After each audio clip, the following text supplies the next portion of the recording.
This is Eureka Math, 3rd grade, Module 4, Lesson 8, Exit Ticket. Our first question says, which number sentence matches the picture?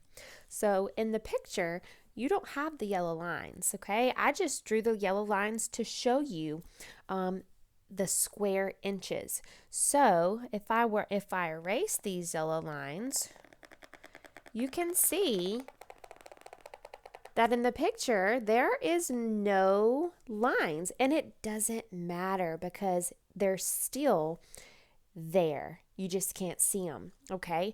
So if this is an array, what would we do to find the answer? We would multiply. So 3 times 9. So our answer is the second one, 3 times 9. Our next question asks us, what is the area of the rectangle? The area is blank square inches. Okay, so we know we multiply 3 times 9. What is 3 times 9?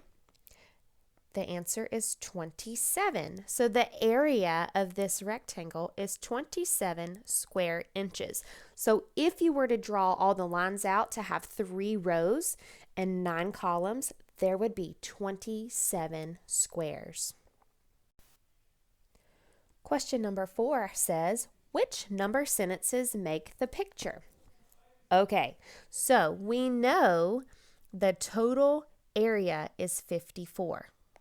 Okay, now to find an answer, we would multiply the two sides. So the rows, remember, these are not, the lines are not here, but it's still like having 6 rows. Okay, so we have 6 rows and we multiply by how many columns? We don't know how many columns, so we're just going to leave that blank. And the total is 54 square inches.